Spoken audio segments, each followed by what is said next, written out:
सभी का वेलकम है। आज हम लोग लेकर के आज के लिए न्यू चैप्टर क्लास 7 का फ्रैक्शंस। ठीक है, तो यहाँ पर हम सबसे पहले इस चैप्टर का भी कॉन्सेप्ट क्लियर करेंगे, क्योंकि अगर आप कॉन्सेप्ट क्लियर करते हैं तो through out the chapter exercises आप सभी के लिए हो जाती हैं बहुत ज़्यादा ईजी, जिसकी वजह से बच्चों को प्रॉब्लम नहीं होती उस चैप्टर को करने में। इससे पहले प्रीवियस वीडियोस में हमने कवर किया था एक्सपोनेंट चैप्टर, तो इससे रिगार्डिंग अगर आपको एक्सपोनेंट चैप्टर पढ़ना है या फिर उसकी एक्सरसाइजेस को क्लियर करना है तो आप हमारे प्रीवियस वीडियोस में जा करके अपने डाउट्स को क्लियर कर सकते हैं। अब इसी के साथ आज हम करने वाले हैं अपना न्यू चैप्टर स्टार्ट। तो यहाँ हम सबसे पहले पढ़ेंगे बेटा इंट्रोडक्शन, क्योंकि नाम क्या है हमारे चैप्टर का फ्रैक्शन, तो ये समझना बहुत ज़्यादा ज़रूरी है कि फ्रैक्शंस होती क्या है। ठीक है, तो यहाँ पर डेफिनेशन हमने पहले से ही लिख दी है। तो यहाँ क्या कहा गया है, the numbers of the form a upon b where a and b are natural numbers and are known as fractions।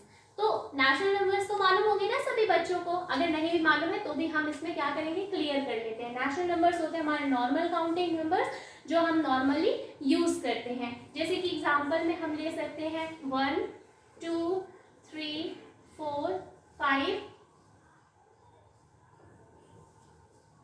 6 and so on, इसको हम इन्फिनिटी तक लेकर के जा सकते हैं। ठीक है, अब ये नंबर्स जो हो गए तो हमारे नॉर्मल काउंटिंग नंबर्स हो गए, है ना, तो इन्हीं को हम बोलते हैं क्या बेटा, नेचुरल नंबर्स। अब यहाँ बोला गया है the numbers of the form a upon b where a and b are natural numbers।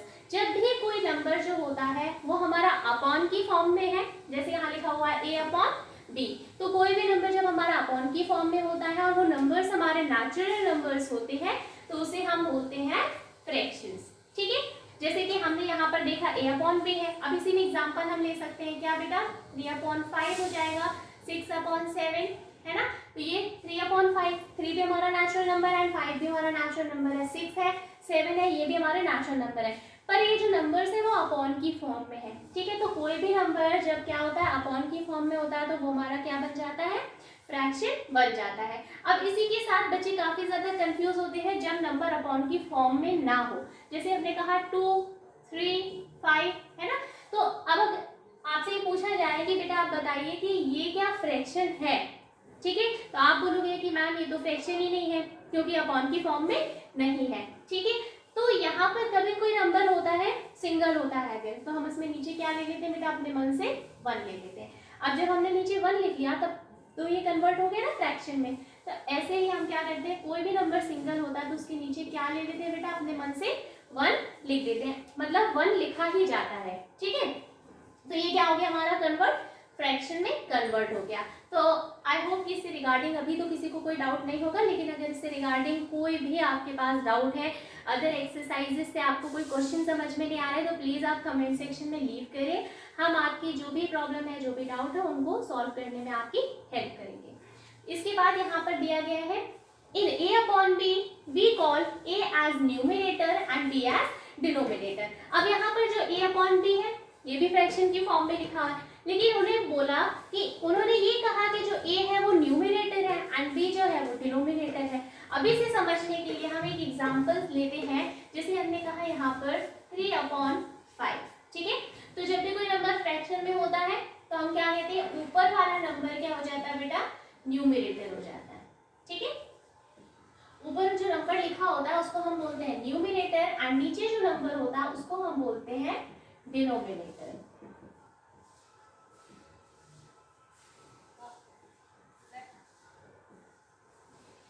जैसे कि अब हमने और भी एग्जांपल ले लिए, यहाँ पर दिया है 7 upon 8 एंड 9 upon 11। ठीक है, तो ये 7 जो हो जाएगा वो हमारा क्या हो जाएगा, न्यूमिनेटर हो जाएगा, एंड 8 हमारा क्या हो जाएगा बेटा, डिनोमिनेटर हो जाएगा। 9 भी हमारा क्या हो जाएगा, न्यूमिनेटर, एंड 11 क्या हो जाएगा, डिनोमिनेटर। इसी तरीके से इससे क्वेश्चंस भी बनते हैं, काफी सारे आपको फ्रैक्शंस दे दी जाएंगे और फिर बोला जाएगा कि आप इनके न्यूमिनेटर्स को लिखें एंड आप क्या लिखे, इसके डिनोमिनेटर्स को भी आपको बताना कि इसमें न्यूमिनेटर क्या है, डिनोमिनेटर क्या है। ठीक है, तो यहाँ पर बोला गया था a upon b में a जो है वो न्यूमिनेटर है। a न्यूमिनेटर इसलिए क्योंकि a ऊपर लिखा है, ठीक है, एंड b डिनोमिनेटर इसलिए क्योंकि वो अपॉन की फॉर्म में एंड वो नीचे मेंशन किया गया है। अब इसी के साथ हम एक एग्जांपल लेते हैं, यहाँ दिया गया है 3 upon 15 is a fraction in which numerator is 3 and denominator is 15।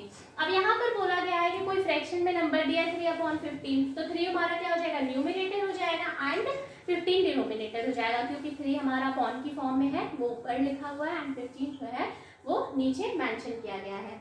अब आई होप यहाँ तक तो सभी को डाउट क्लियर होंगे। ठीक है, तो हम नीचे आ जाते हैं एंड यहाँ हम समझेंगे वेरियस टाइप्स ऑफ फ्रैक्शंस। अब इसमें बोला गया है वेरियस टाइप्स ऑफ फ्रैक्शंस में भी काफ़ी टाइप्स के जो है फ्रैक्शंस होते हैं। तो सबसे पहले हम पढ़ेंगे डेसिमल। तो यहाँ बोला गया है क्या, a fraction whose denominator is any of the number 10, 100, 1000 etc. is called a decimal fraction। तो कोई भी फ्रैक्शन अगर दिया गया है और उसका डिनोमिनेटर क्या हो जाता है बेटा, अगर डिनोमिनेटर 10 है, 100 है, 1000 हो जाता है, या फिर कोई भी ऐसा डिनोमिनेटर जिनके लास्ट में ऐसे जीरोस लिखे हुए हो, उनको हम बोलते हैं डेसिमल फ्रैक्शंस। ठीक है, जैसे हमने एग्जांपल में ले लिया 3/10, 27/100 एंड 31/1000। ठीक है, इसी में हम एग्जांपल और भी ले सकते थे, जैसे हमने लिखा था यहाँ पे 47/1 लाख। ओके, तो इस तरीके से आप देख सकते हो। अब डेसिमल फ्रैक्शन में हमारे पास ये जरूरी है कि जो भी नंबर अपॉन की फॉर्म में है उसमें नीचे क्या होना चाहिए बेटा, 10 होना चाहिए, 100 होना चाहिए, 1000 होना चाहिए, या कोई भी ऐसा नंबर जिनमें लास्ट में जीरोस मेंशन हो। ठीक है, अब इसके बाद नेक्स्ट हम पढ़ेंगे प्रॉपर फ्रैक्शन। तो यहाँ हमसे बोला गया numerator is less than it's denominator is called proper fraction. एक ऐसा फ्रैक्शन जहां पर जो न्यूमरेटर है वो डिनोमिनेटर से लेस देन होना चाहिए, मतलब कि डिनोमिनेटर से छोटा होना चाहिए। तो हमने कहा यहाँ न्यूमरेटर क्या हो जाएगा 3, क्योंकि न्यूमरेटर क्या होता है, जो भी नंबर अपॉन में लिखा है तो ऊपर वाले नंबर को हम न्यूमरेटर कहते हैं, नीचे वाले नंबर को क्या बोलते हैं, डिनोमिनेटर बोलते हैं, है ना। तो 3 हमारा न्यूमरेटर हो जाएगा जो कि डिनोमिनेटर से छोटा है। डिनोमिनेटर क्या हमारा 7 है, यहाँ पर डिनोमिनेटर 11 है, और 11 से छोटा है ना न्यूमरेटर, क्योंकि 11 बड़ा एंड 5 क्या है, छोटा है ना।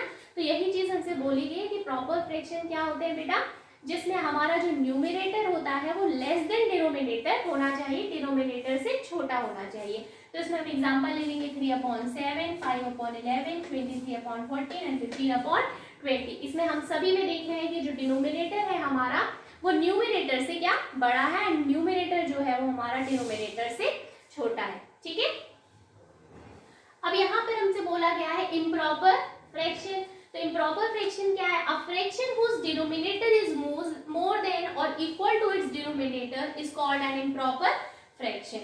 तो हमसे बोला गया है यहाँ पर कि इम्प्रॉपर फ्रैक्शन में जस्ट इसका अपोजिट समझ लीजिए आप। जैसे प्रॉपर फ्रैक्शन में हमने कहा था कि डिनोमिनेटर जो है वो न्यूमरेटर से बड़ा होना चाहिए, मतलब कि numerator is less than the denominator. अब यहाँ पर हम देखेंगे जो डिनोमिनेटर है लेस देन दी डिनोमिनेटर होना चाहिए, न्यूमरेटर होना चाहिए, है ना।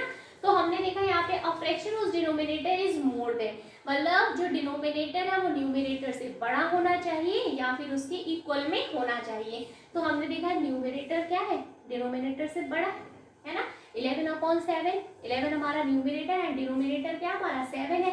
तो जो न्यूमरेटर हम देख रहे हैं वो डिनोमिनेटर से कैसा है बेटा, बड़ा है। ठीक है, एंड 25/12, 41/36 इन सभी में हमारे डिनोमिनेटर क्या है, लेस देन न्यूमरेटर है। ठीक है, एंड यहाँ पर हमने देखा कि 53/53, तो हमने ये भी देखा कि न्यूमरेटर जो है वो डिनोमिनेटर से बड़ा होना चाहिए। ठीक है, एंड या फिर उसके इक्वल होना चाहिए। तो ये 53/53 क्या हो गए, एक दूसरे के इक्वल हो गए। अब इसके बाद हम लास्ट पढ़ेंगे mixed fraction, a number which can be expressed as the sum of natural and proper fraction is called a mixed fraction।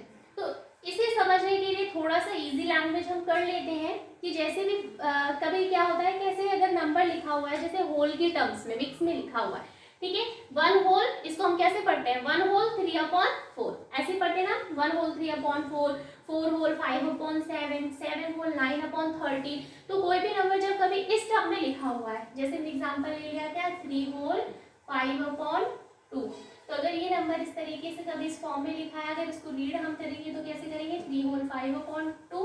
तो इन टर्म्स में लिखे हुए नंबर्स को क्या बोलते हैं बेटा, हम मिक्स्ड फ्रैक्शन बोलते हैं। आई होप आप सभी को आज की वीडियोस अच्छी लगी होगी। तो प्लीज़ अगर आप सभी को अच्छी लगी ये वीडियो तो आप इसे लाइक करें, शेयर करें, सब्सक्राइब करें। Thank you for watching my video.